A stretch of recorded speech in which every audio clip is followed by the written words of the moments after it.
Hey everyone, I'm Jeff Gibber, the President and Chief Strategist of True Voice Media. I'm also the host of Conversations, the True Voice Media podcast where I bring on fascinating people from all walks of life and pick their brains about social media, entrepreneurialism, success, and so much more. For around the next 30 minutes, I get to have a really interesting conversation. You should stick around and listen in. So without further delay, let's get started. This is episode 39. We're just about to hit 40, but for 39, I have an incredibly special guest with me today. I have Ian Altman. And Ian, normally what I like to do is turn it over to the guests that I have on to introduce themselves, but I would love the opportunity to introduce you and then give you the chance to fill in any gaps. Is that okay with you? Absolutely, man. So you're going to introduce me. I have opportunity for rebuttal. Yes, exactly. You can counter after I'm done. That's awesome, man. So for those that listen to this show, you know that the thing I love about it is that I get to have fascinating conversations with real people who are super duper interesting. And I just have to say that today is like a real treat to have you on. We met in this very exclusive Facebook group for speakers and authors and things like that. And although I'm not yet an author, I have the privilege of being in this group, and we got to meet and talk. And I looked into you, and it's crazy all the stuff that you're working on. So you're an author, multiple best-time New York Times bestseller. You recently released Same Side Selling, which, if I'm not mistaken, Seth Godin said was one of the 2 books everyone should read on consultative selling. Which, I mean, if Seth is saying that, that's ridiculous. Everybody knows. Yeah, that certainly caught us by surprise when he said it. We had never met prior to then, and I will tell you the funny part was that it was in one of his blog posts. He said, hey, there's 2 books everyone should read on consultative selling, one old and one new. I saw the link to the one that was new. I wanted to see which book it was, so I clicked on it, and in Amazon it opens up to Same Side Selling. And naturally my thought was, oh, I must have had it cached in my browser. So let me shut down the browser and click on the link again and see what the book is. And then all of a sudden we realized, like, we're looking at the sales on Amazon, like, oh, that would explain it. Yeah, I mean, I would go out for a fancy dinner if Seth Godin ever linked to anything that I did. So, it was a very generous thing of him. Yeah, but I mean, the thing is it's not just people like Seth Godin that are talking about this book. You're getting people like Daniel Pink and Chris Brogan who are saying a lot of great things about this book. And Daniel Pink, very well known for his work in sales. So obviously, you've established yourself there as an author. You've also got your Grow My Revenue business cast. You're a keynote speaker. You talk all over the world. And you're a part of Vistage and Cadre, so you're hanging with really the creme de la creme of people that are in speaking and that are authors. So what else? What have I missed? What else are you working on right now? Because so far that resume alone leads me to believe that getting you on this show is a major win for me. Tell me more. Dude, it's not a major win. I'm flattered to be here. It's nice of you to give me any airtime here, and hopefully we'll add some value to the people listening.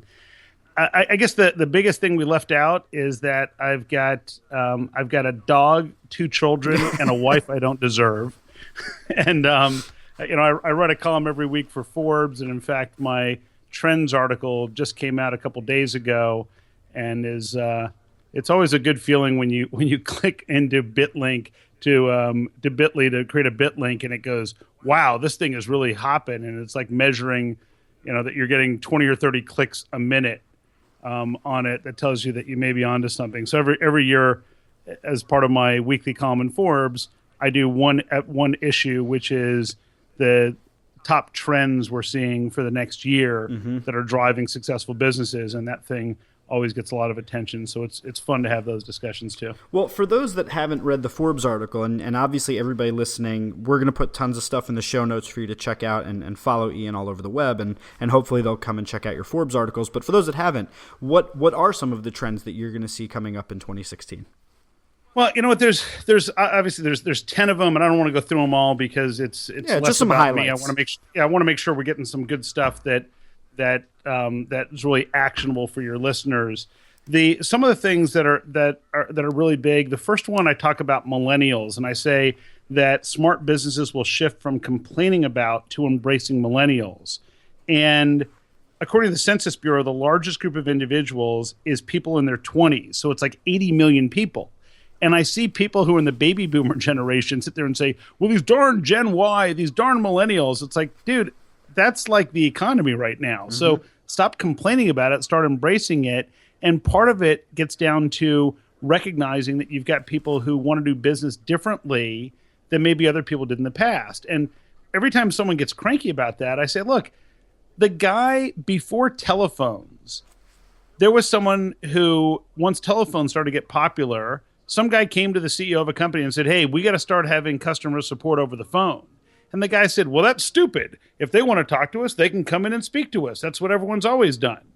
And guess what? They realized pretty soon that if they didn't do it, their competitors did, they'd be out of business. It's the same thing when someone says, well, I don't know why we have to respond to people on Snapchat. I mean, I don't use Snapchat. It doesn't matter. Do your customers use it? So that's one of the ones that that's gotten a lot of traction. Another one is the idea of the top businesses will focus on strengths-based more than remedial leadership. And what I mean by that is, instead of trying to fix where people are deficient, you try to skew their activities towards the areas that they're strong. So we're kind of saying, wherever you're good, let's magnify that and be that much better, instead of, hey, there are 4 things that you're doing in your job, and 3 of them you're great at, and 1 of them you suck at. So we're going to spend the next year focusing on the one you suck at. Well, it's not a good use of time. You're better off focusing on the other side. And there's a whole bunch of research from Gallup that supports that. It becomes a big deal. I'll touch on one more, and keep in mind there's 10 of them. Yep. So it's always tough for me to figure out where we go with this. But the one big one is that the best companies that don't want to be commoditized will focus on results with their customers. And this is something we talk a lot about in same-side selling. But the best companies that are getting top dollar for their products and services, what they're doing is they're actually having dialogues with their customers about how they generate the results that they need, rather than talking about how they make the sale. And what I mean by that is, if you think about the buyer-seller journey as a race, then if I ask most people in sales, what's the finish line? Most of them are going to say, well, the sale, the close, or the contract. But if I ask the customer says, well, the results. So if you're a customer and you got a choice of engaging 2 different services companies, and let's say it's, look, I want someone who's going to help us with social media. So they're coming to you, they say, Jeff, hey, listen, we're looking for help in our social media. We're trying to get more content out there. Hey, can you help us? And you talk to them about how you measure and ensure results. And the competition's asking them questions about who needs to sign off on this deal. They're going to be willing to spend a little bit more with you than they are with them, just because they see that you have a common vision or goal on results, as opposed to the other person just trying to make the sale. So those are 3 of the 10 that I just kind of arbitrarily grabbed through the article. Yeah, I absolutely love all 3 of those. Can we dig a little bit deeper on some of them? Or I know you're very committed to this being actionable and everything. And there's just some things I want to play around with in there. And then I definitely want to get to some of your advice on sales, things that people get wrong, questions, answers, things like that. But you know what, man? It's whatever you think is of most use to the listeners. I'm all in. Yeah, I mean, generally, I just like to kind of. I had a woman on my show named Miley, and she was all about curiosity and leadership. And the interesting thing is that I've always found that this podcast for me is about exploring curiosity. I mean, you have a very different background than I have, and you deal with clients in a different way, and you have things that you've read and been exposed to, and I just want to pick at that and try and learn from that. So really, I just let my curiosity take with me. So let's talk a little bit about millennials, because I'm fascinated by this, and I'm curious what your take is on it, and I want to dig a little deeper on it, because I'm what's known as a bridge generation. So the majority of my clients are older than me, and a lot of them are baby boomers, and then a lot of the people that I either work with or that are applying to my company are millennials. And I find that I'm in an ideal position to talk to both. I've grown up with a lot of the millennial technology. I operate very much like a millennial. I have similar values in what I value in my career as a millennial. But at the same time, I remember the early days before the internet was a thing that really was a force to be reckoned with. So from your perspective, what is this breakdown and how is it resolved? Because it seems like there's just a miscommunication between the two. And usually I try and bridge that divide. Do you think that it's going to be the generation in between that helps to facilitate that communication, or does one generation or another have to kind of get over itself? I've always kind of felt like the boomers need to kind of get over this fear of the millennial coming in, because that's who's inheriting the company, and the millennials need to step up a bit and really take some guidance and instruction and mentorship from baby boomers. What do you see as being this kind of secret sauce to making this all work? Well, here's the interesting dynamic, and I will tell you that there are a lot of people who are greater experts in depth on millennials than I am, but I've been doing a lot of research on it because more and more of the customers and more of the vendors out there are employing millennials just by the sheer numbers. So it's something you have to take seriously and have to really embrace and understand. Mm-hmm. Mostly what happens is, and every generation before has had the same issue. And what happens is the prior generation says, well, how come these new guys want to do it differently? How come they aren't just content doing it the way we've always done it? And the reality is because their experience tells them that there's a better way. And if they're committed to doing things a better way, then they don't want to waste their time doing things the stupid old way someone else did it.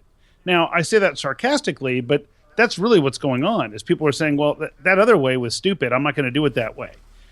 There are a few other things that play into it, which is most millennials have gone through some scenario where they had a parent who lost their job. Mm-hmm. And the reason they lost their job was because the company that allegedly was going to take care of them, was going to look after them for years and years, changed their mind and said, yeah, you know what, we're not going to take care of you anymore.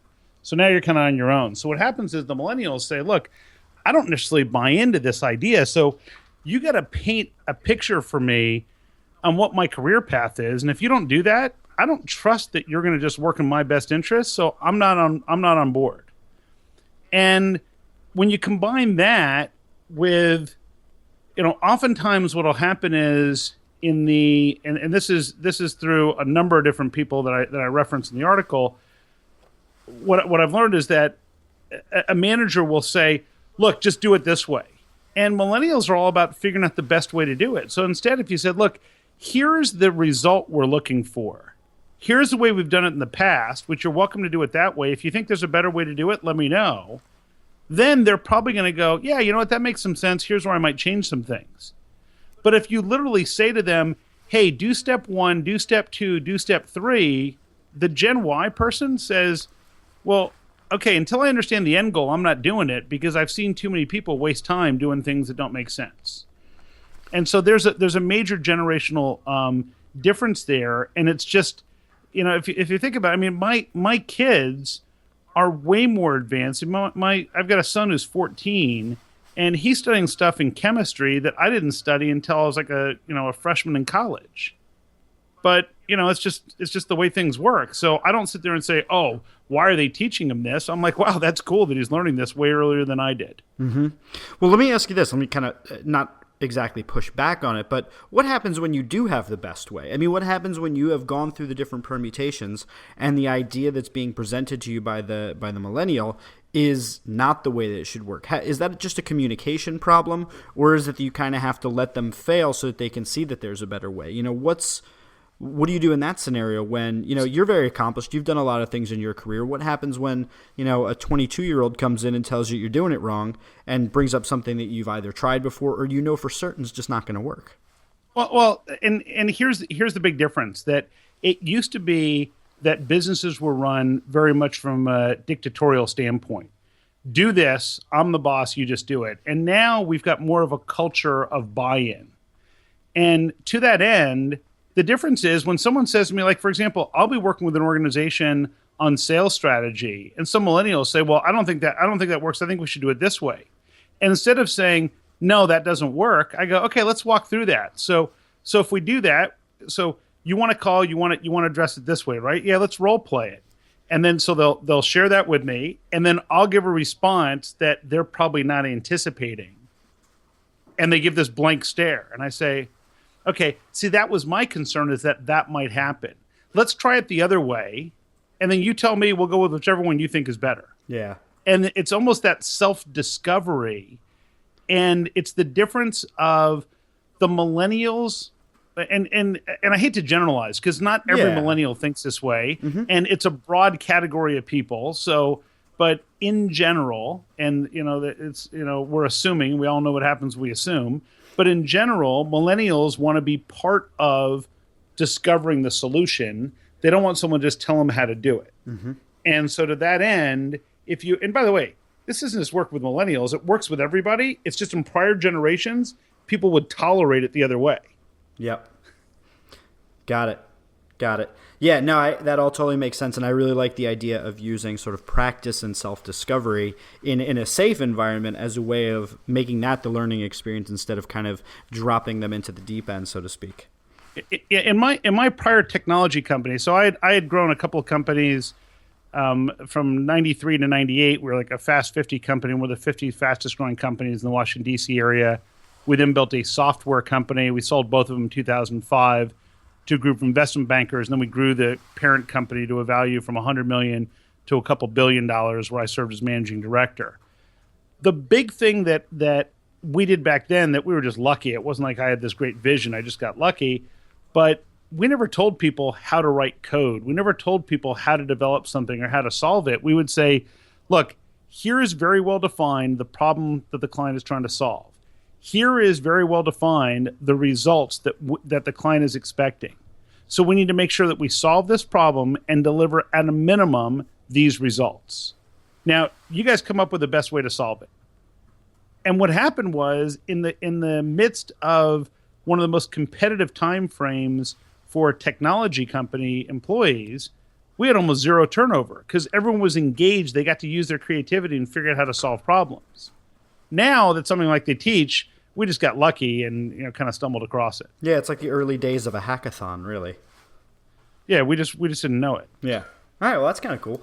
So, I mean, you've had this really interesting career where you've gotten to do stuff like that, and then you arrive here. And I mean, I think it's obvious from anybody listening and anybody that's ever had the chance to talk to you that you really love what you do. And I think that that's no coincidence that you've arrived here. I think you've made a lot of decisions in the way you've gone about coming to this point in your career. What has been some of the things that you can point to as decision points or just inflection points in your business where it could have gone one way or the other, and you arrived at this place where you get to have this career that's built around work that you really enjoy doing?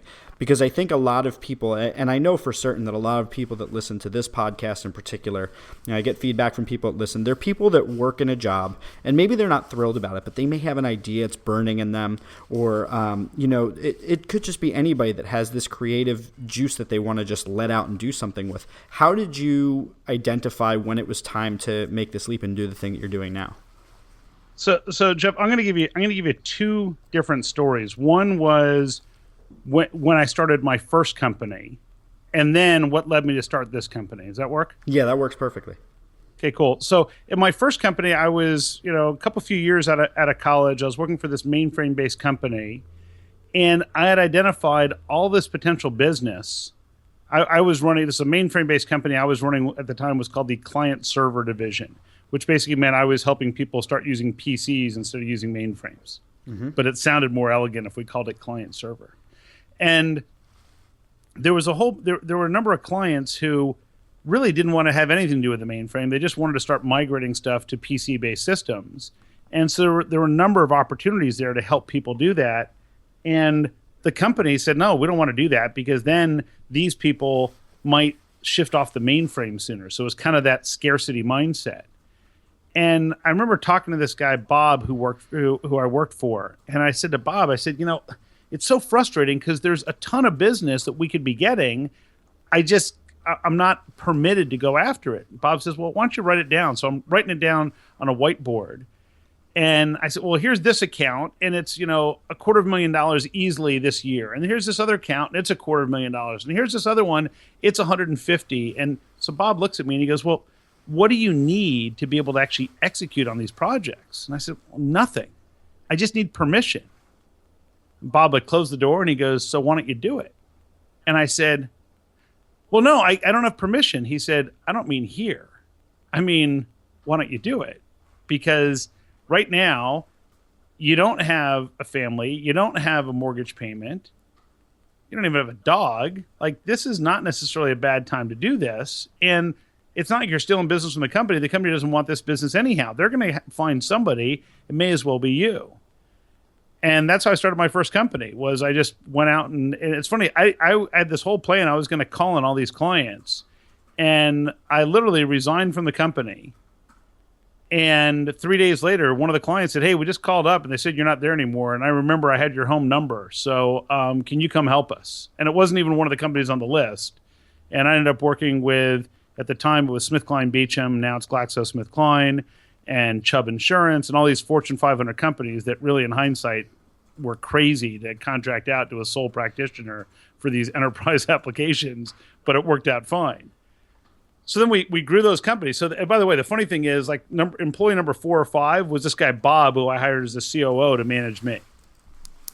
So that side became kind of funny. And then, if you want, I can tell you the story of how that evolved into what I do now. Yeah, so tell me that, but I want to pause for a minute because I think what's really interesting about that story, and this is, I think, the point that people hit in their lives, and it was that moment where you were staying there saying, "But I need permission," and I think that is a very common part of every entrepreneur's story, I think, where there's this moment where you decide you don't want to ask for permission anymore, or that this is a smart enough, calculated enough risk that it's worth going out and just doing it without permission.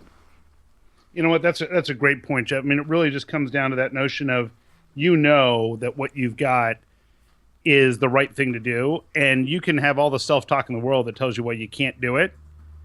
And it's funny because this guy Bob, who ended up being my COO and ended up being the COO of the parent company with me after all the acquisitions and everything, Bob was like, "Look, if you want, I can help you come up with a list of 100 reasons why you shouldn't do it, but you've got a vision for this, and it's driving you nuts that you can't do it. So you can either spend your life regretting that you didn't do it, or you can pull the trigger." He said, and I'm not telling you which to do. I'm just telling you that's the fork in the road you're at right now. God, and please tell me you're still friends with Bob. Oh, you know what? Bob and I are great friends still. Yeah, he and I were business partners for the better part of 20 years and still stay in touch. I mean, he does something totally different now, but it was a interesting thing. All right, so tell me the second piece about how that jump and being able to take on these big projects and everything led you to this next position where you are. Sure. So after we sold the company, cash and stock deal, growing the company worldwide, I was flying about 175,000 miles a year and wasn't spending as much time as I wanted to with my wife and with my children. And I thought, man, why am I still doing this? And I asked myself that question multiple times over a period of weeks, and I never had a good answer. And even though I was a highly compensated executive of a company with values in excess of $1 billion, I literally just went to the board and said, "I'm done." And they looked at me like, "What do you mean you're done?" Now, this is a company that had been flat for 4 years prior to our acquisition. Post-acquisition, the combined values of the company was $100 million. And as I was leading it, we, in 3 years, grew the value of the company about 20-fold. So they were not exactly thrilled that I said, "Yeah, I'm done, and I don't know what I'm going to do yet." And I figured, okay, I'll start another technology-related company. And I was talking to some friends, and literally I would just call a bunch of buddies and say, "Hey, I'm buying dinner. Whoever wants to come out." And there'd be like a dozen of us sitting at a Tex-Mex place. And I said, "Yeah, maybe I'll start a technology company." And one of my friends says, "You say that, but it's almost like you're apologizing, like you're not into it." And I said, "Yeah, I don't know what I want to do." And they said, and a bunch of them chimed in. They said, "Every time over the last several years that any of our businesses were struggling, you would drop everything you're doing and come help us. And it's like that was more fun than anything you were doing." And I realized that I actually had more fun helping businesses grow than I enjoyed running them, because I really hated running them.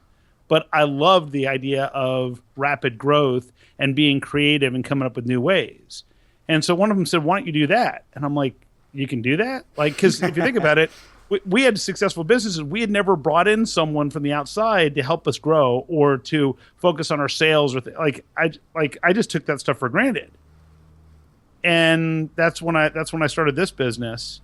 And you're right. I mean, I wake up every day and I get to do exactly what I thoroughly enjoy doing. And I often think it's funny when, as you know, as somebody who speaks, I always laugh that, okay, I get paid a lot of money to come talk about stuff that I love talking about, that I know has a dramatic impact on the people in the room. And, don't let the word get out, but I'd probably do it for free. Yep. I say that all the time when it comes to like public speaking. You know, I love my clients. I love the strategy work we do and everything. But my two favorite things that I do are public speaking about the topics that I know about, because I just get jazzed about seeing people light up and have an aha moment. And then I do this other thing called consulting over coffee, where I sit down with somebody for 60 to 75 minutes. It's only $250 to sit down, but it's my favorite thing that I do because I get to like pay complete attention to someone and really work through a problem that's not as rigidly defined as the services that we do. I get to kind of go off into other creative places, so I can completely appreciate that.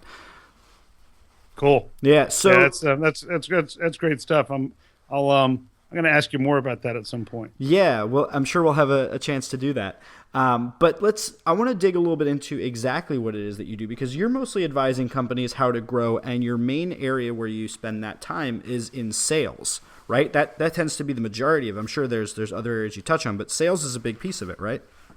Yeah, it's the sales, it's the messaging side of it. So what I always say is, you can have the best sales force in the world, and if your message sucks, then guess what? You got a pretty tough time getting people to want to meet with you if you can't capture their attention with your message. So the sales and marketing are forever intertwined. Mm-hmm. And obviously, we're assuming that the product and service is already good, because you don't want to sell crap dressed up and wrapped in pretty wrapping paper.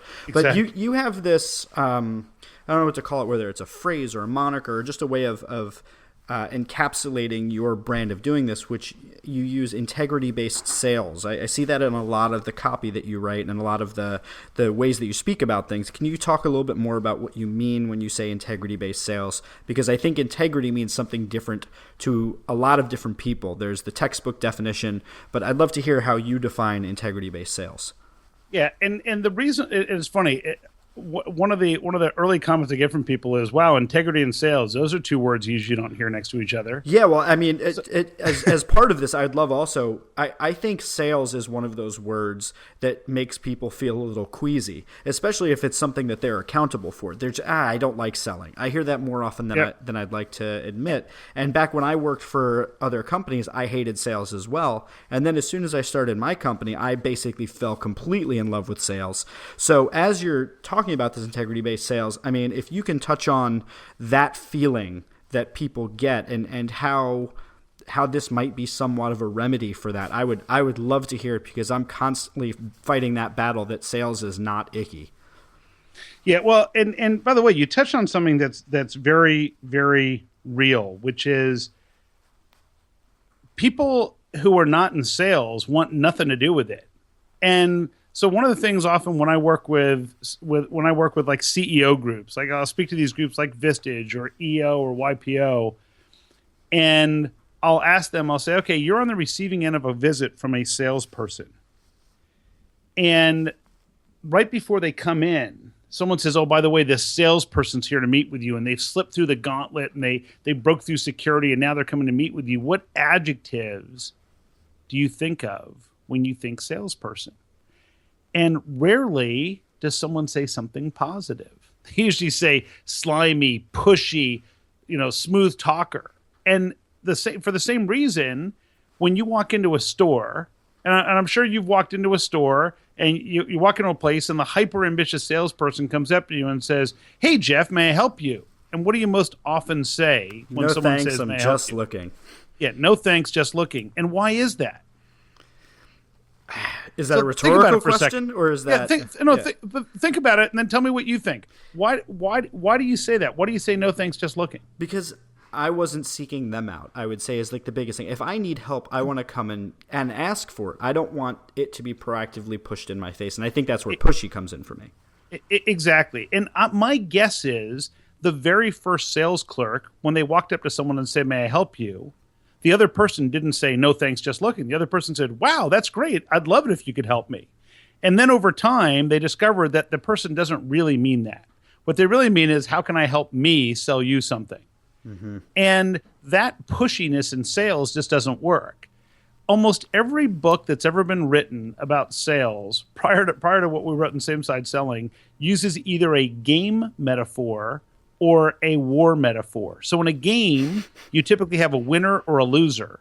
Mm-hmm. So you have a winner and a loser in every game. In a battle metaphor, you have a winner and the loser dies.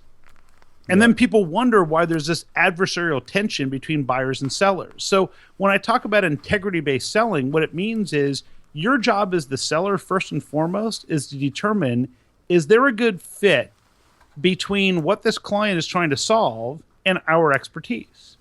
And if there isn't, it's my job to tell them that.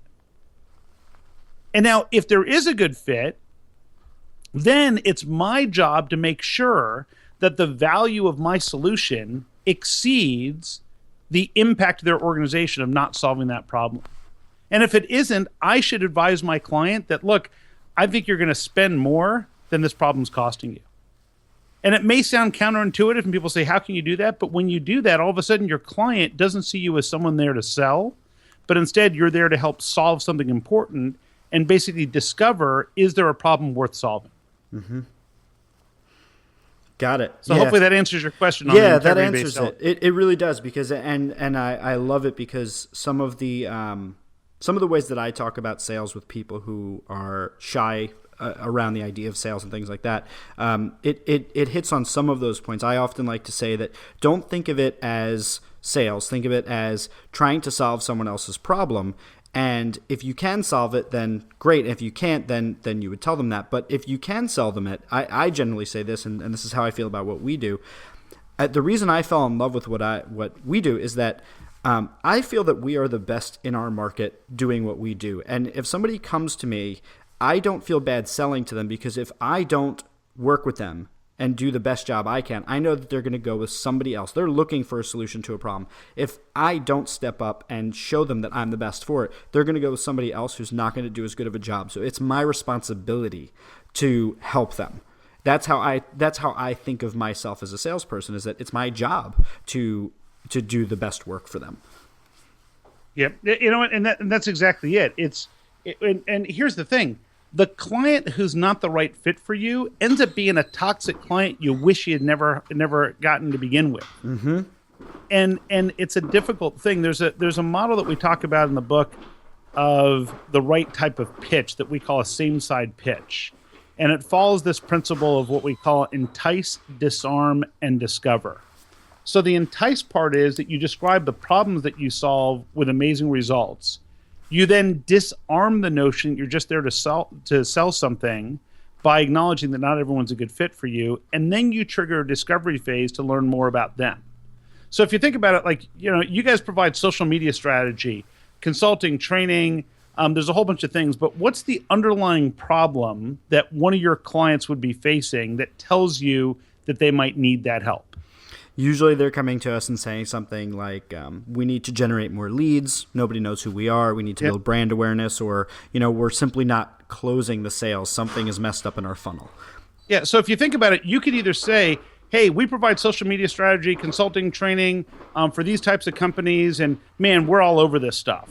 And they might feel like, wow, they're being sold to. If you said, medium-sized companies typically come to me because they're facing one of two or three things. Either their competitor, who's really inferior to them, is getting all sorts of attention and visibility and getting more press than they are, and they can't believe that these guys are getting all this press and they're not. The second thing is that no one knows about them, so even though they got great stuff, they just don't have enough leads to generate business for them. Or the other thing is that there's all these new channels out there, and they just know that internally they're really good at what they do, but they don't know the right way in which social media they should be on and shouldn't be, and where to not waste money. Now, for the right businesses, they tell us, this is the disarm part, right? So now I'm still in the entice, and I say for the right types of businesses, they tell us that we deliver amazing results and shift that around, and within months, all of a sudden they got new deals coming in. They've got new leads all over the place, and they're getting more visibility. And now here's the disarm part. But not every business we talk to is the right fit for how we approach that. So I don't yet know whether or not we can help you. But if solving that is important to you, then I'm happy to learn more to see if we can help. Yep. I absolutely love that. That is, and it fits with some of the other strategies and different literature and things that I've read about sales, and I'm constantly trying to educate myself. One of the ones that I reference a lot is Oren Klaff with Pitch Anything and his whole kind of neurofinance way of pitching. And I'm about to read Michael Port's Steal the Show. That's on my list next. And I have your book in the queue as well. Oh, cool. Yeah, man. Yeah, this whole idea of entice, disarm, discover. And by the way, the most common question I get is, well, shouldn't you start with discover first? So one of my recent Forbes articles had the 3 worst questions that salespeople ask. Ooh, can you tell us what they are? Yeah, and one of the first ones is, so what keeps you up at night? So they used to tell people in consultative selling, well, you go and you ask them what keeps you up at night. So someone says, hey, what keeps you up at night? They could respond to you and say, well, my dog licks himself. I mean, now what are you going to do? Like, you got a solution for that? So if you start with entice, disarm, and discover, then you're enticing by saying these are the types of problems we're good at solving. Now, if you really do some soul searching, if you're talking to a client who isn't facing one of the top 3 problems that you're good at solving, they're probably not a good fit for you. Mm-hmm. And so your job becomes to narrowly define the problems you're good at solving. And once you do, you show up in a totally different way. There's a client of mine that's in the IT outsourcing business. And they came to me because they said, yeah, I mean, we got a message. It just falls on deaf ears. We go to like networking events and like we couldn't pay someone to take our business card. And literally we did a full day session with their team to work on sales strategy and to come up with this same side pitch for them. Which, by the way, you usually define 6 or 7 different problems you're good at solving. You pick the 2 or 3 that best fit that particular situation. And so about a month after this, I said, well, how's it going? He goes, well, the biggest thing we learned is that we got to bring like way more business cards when we go to events now, because we use that and like we keep running out of business cards. And I'm kind of shaking my head like, okay, like you didn't think to bring more cards the second or third time. That's fantastic. But it just changes that dynamic a little bit. So let me ask you this though: you have these frameworks, and I absolutely love that you have these frameworks because it really is easier to wrap your head around it when you have something that you can really define and grapple. And your background is from all walks of a career, and then your if I read your profile right, you have a background in quantitative economics and decision science. So you've come up with these frameworks. How much of it is a result of looking at different studies and kind of coming up with theories and testing them versus kind of real world stumbling upon these results and different things? Well, there's 2 ways I'll answer that. The first is, I don't think any of us has ever come up with an original idea. What I mean by that is everything's a derivative work and everything has been influenced by something else. So, I've studied a lot of different selling systems. And so I guarantee that, consciously or unconsciously, I'm influenced by some systems more than others. Mm-hmm. Because candidly, I would look at different systems and say, wow, this works really well, but that one doesn't. So I don't really like that one, but this one I really like. And hey, this one system has these 3 things well, but then these 2 things fall apart. So over basically the years, remixed it. Yeah, so I've kind of exactly, I've remixed it, but I've also, what I've done is said, okay, what are the things that generated explosive growth for my businesses as I was growing up? And what are the things that at the time we thought were working that in hindsight maybe weren't? And what are the things that really make a difference? And that's what I bring to the table now is, so when I'm working with businesses, I want people to discover on their own, but there are certain paths that I know, look, you can try that path if you want, but it's not going to work. Like there's certain concepts. And I always say, look, you have to speak in your voice, not my voice. So don't look for a script from me, because if you're reading a script, you're going to sound like it. Having said that, there are 2 or 3 things that I say, now look, this one particular phrase, don't mess with it. So you need to rehearse it enough so it becomes your voice. Because I will tell you that you can try it 75 different ways. And this way, across all my clients, across everybody I talk to, this way works dead on 100%.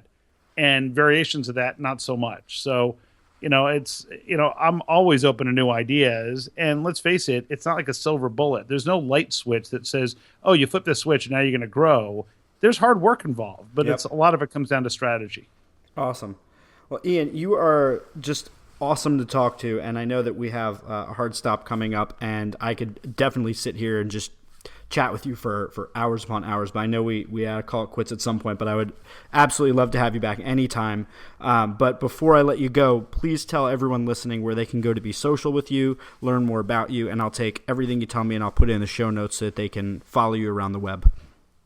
Absolutely. The easiest way is through Grow My Revenue. So the website is growmyrevenue.com. My Twitter handle is growmyrevenue. Over the next year or so, we're probably going to switch that over to Ian Altman just because I own those as well. And more often than not, it requires more words because someone will tweet about something and say, Ian Altman, parentheses, at Grow My Revenue. Mm-hmm. And I'm just, at some point, it's like, okay, I'm making people work too hard. But so either one will get to me, but Grow My Revenue is probably the easiest place to find me. Okay, awesome. I'll put that all in the show notes. Ian, thanks so much for being on the show. For all of you out there listening, thanks for tuning in. I work my butt off to try and get amazing people like Ian on the show, and Ian, thanks again for being on. So everyone out there, thanks for listening. Have a great night, day, whatever time you're listening. It was fun, Jeff. Thanks. Thanks for listening. This has been Conversations, the True Voice Media podcast. And if this is your first time listening, please do us a favor and drop by iTunes or Stitcher and give us a rating. Tell us what you love about the show and what we can do to improve the show. If you're not yet a subscriber, you can subscribe on iTunes or Stitcher, or you can be notified by email about new episodes.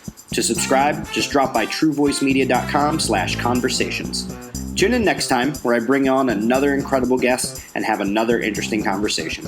See you next time.